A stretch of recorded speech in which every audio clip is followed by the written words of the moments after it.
Halo, selamat malam. Masih bersama saya AB. Pada kesempatan kali ini saya ingin mempresentasikan sebuah konsep dari sistem keuangan yang saya kelola.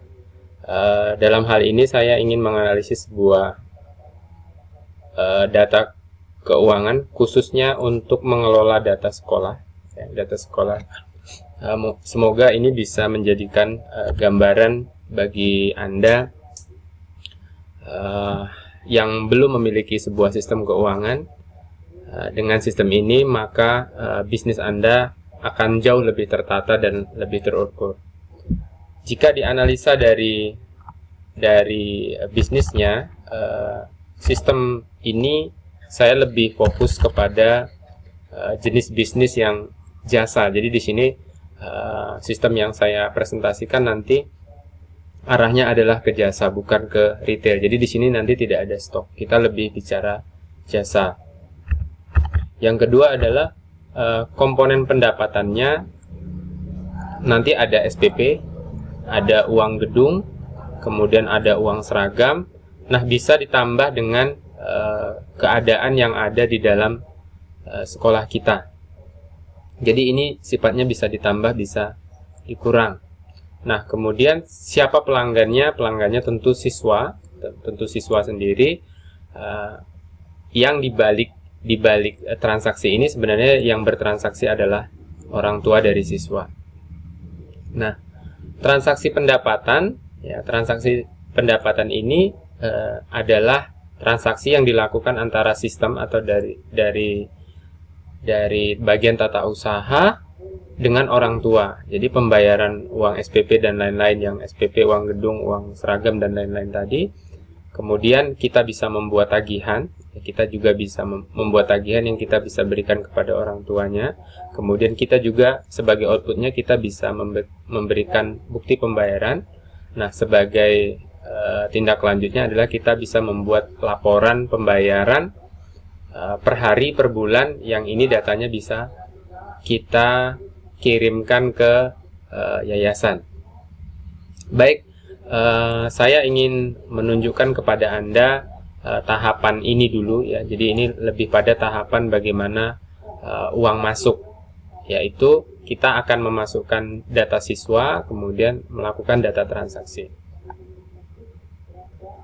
Sebelum saya mensimulasikan sistem keuangan online ini, saya mencoba untuk melihat data manual yang ada di lapangan.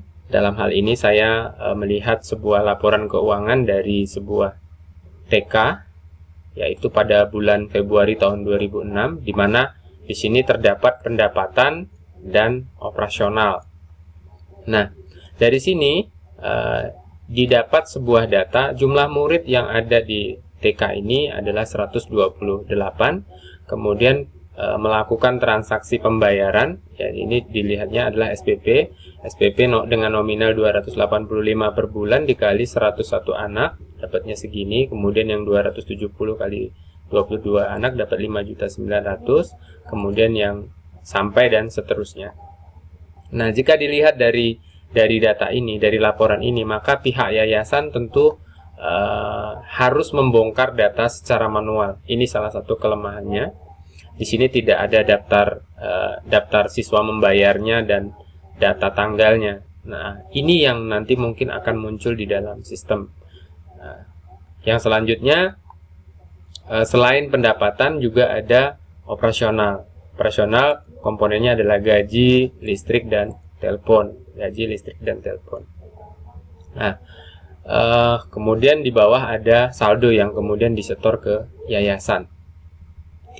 Ini adalah kerangka sederhana yang terjadi di unit keuangan di setiap sekolah-sekolah. Ini yang nanti biasanya yang terjadi adalah data laporan keuangan ini diterima oleh yayasan itu 1 bulan ya, di akhir bulan. Nah, nanti di sistem yang baru ini bisa dilakukan setiap hari, bisa diterima setiap hari. Konsepnya seperti itu. Jadi setiap ada siswa melakukan pembayaran, maka dananya terlihat, kemudian dananya disetor ke rekening yayasan.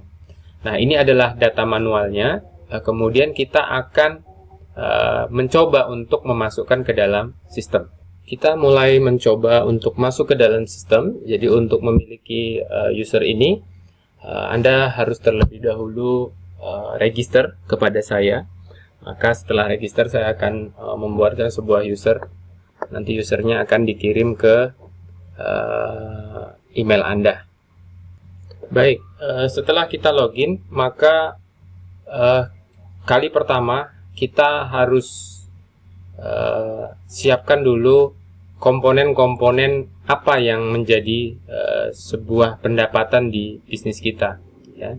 Jadi kita akan masuk ke dalam sebuah produk, ya. Kita buat produk. Di sini adalah produk kita adalah jasa. Jadi kita buat produk baru. Karena ini tahun 2016, saya akan masukkan nama produknya adalah, misalnya kita ambil dari yang sini tadi adalah uang SPP bulanan, ya. Deskripsinya ini adalah uang SPP tahun 2016. Jadi ini hanya berlaku untuk tahun 2016 karena setiap sekolah biasanya berbeda. Kita bisa kasih kode, misalnya ini asal aja ya. Saya bisa, misalnya ini kasusnya adalah Animirov, misalnya AN 001, ya. Satuannya apa? Tentu bukan buah ya, bulan. Ya, jadi nanti di sini bulan. Nah, karena ini adalah kita nggak beli produk jasa, ini dihapus saja, ya. Kemudian di sini sebagai penjualan, ya. Jadi tidak ada. Nah, kita bisa meletakkan misalnya SPP tahun 2016 itu berapa, ya. Misalnya kasusnya dilihat dari data keuangan ini, misalnya 285, ya. Misalnya di sini saya munculkan satu bulannya itu adalah 285.000. Kemudian kita buat produk baru.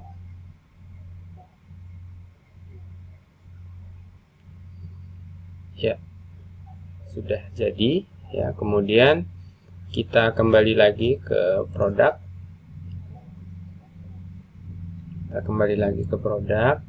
Oke, kita buat baru lagi. Misalnya adalah uang gedung. Misalnya kita buat uang gedung 2016. Misalnya AN 002. Satuannya adalah bulan. Misalnya pembayaran uang gedung 2016. Nah, deskripsinya ini kita bisa, ini ingat kita tadi tidak jasa. Kemudian di sini uang gedungnya berapa? Misalnya 4.800.000. 1, 2, 3. Oke, siap. Oke, 4.800.000 misalnya. Kita lakukan buat produk baru. Kita buat lagi produk barunya. Misalnya adalah uang gedung sudah, uang SPP sudah, misalnya yang paling banyak itu adalah misalnya uang seragam 2016. Kode produknya AN 003, ya, satuannya adalah, nah di sini kita buat satuan misalnya pasang, ya. Oke, kemudian simpan. Ini baju seragam sekolah, oke, tahun 2016. Nah, di sini kita bisa beli atau tidak beli, ya. Jadi kalau beli berarti nanti kita bisa masuk ke inventory-nya, ya. Dalam kasus ini biasanya kita manufaktur sendiri, maka ini saya tidak beli, saya buat sendiri. Dalam hal ini saya tinggal jual saja. Tapi kalau misalnya saya beli, ya dicentang saya beli, berarti itu jadi harga pokok penjualan. Ya, misalnya belinya berapa? Misalnya belinya 150.000, kemudian dijual jadi 250.000. Jadi nanti kita dapat harga HPP-nya. Dalam kasus ini misalnya seperti ini, ya. Jadi nanti kita sesuaikan sesuai bisnisnya. Tidak kena pajak, kemudian buat baru. Nah, dari produk ini ya, jadi kita di kesempatan ini kita sudah punya 3. Yang pertama adalah uang gedung, yang kedua adalah uang seragam, yang ketiga adalah uang SPP. Nah, selanjutnya adalah setelah kita memasukkan komponen pendapatan, maka tahap yang kedua kita masukkan data pelanggan. Ya, data pelanggan ini adalah data yang akan bertransaksi dengan kita mengenai dana pendapatan. Nah, ini kita akan entrykan ya. Kasus ini adalah saya ingin mencoba membuat data yang tidak sebenarnya. Ini hanya data simulasi.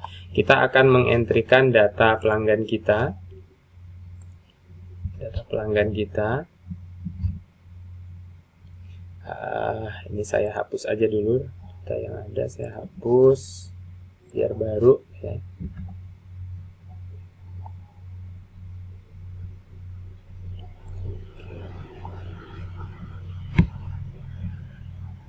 Baik, saya buat data pelanggan baru. Nah, misalnya nama perusahaannya kita isi dengan nama anak aja ya. Misalnya nama anaknya adalah Lina Fitria Wulandari ya. Emailnya kita kosongin. Ini kita isi Lina Fitria Wulandari. Nah, kemudian nama panggilannya ini kita copy saja.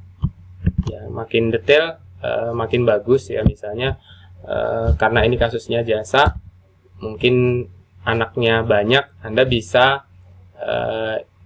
isi berdasarkan kelasnya. Misalnya di sini tulisnya misalnya kelas 1B ya, misalnya gitu. Alamat penagihannya Anda bisa isi dengan nama orang tuanya, misalnya YTH Bapak Murdio Hadi Sumarto, misalnya ditagih ke Jalan Kaliurang KM7 nomor 124 Yogyakarta ya.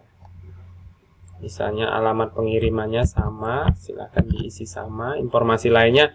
Nah, di sini Anda bisa mengisi sedetail-detailnya ya. Anda bisa mengisi sedetail-detailnya karena data pelanggan ini penting. Harapan saya adalah karena ini simulasi, saya ngisinya rada asal saja ya. Tapi nanti dalam prakteknya Anda silahkan isi emailnya, kemudian NPWP, nomor telepon dan handphone, kemudian isi jika ada catatan-catatan khusus. Kalau sudah, maka Anda buat pelanggan baru. Nah, Anda bisa isi data siswa ini sebanyak mungkin, sebanyak siswa yang mendaftar di sekolah ya. Dalam kasus ini saya hanya menggunakan 2 simulasi saja, saya hanya ingin contohkan saja.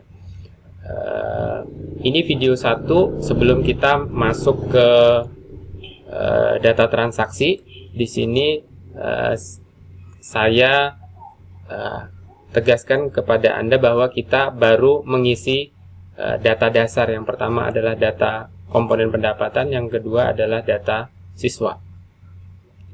Sampai ketemu di video kedua.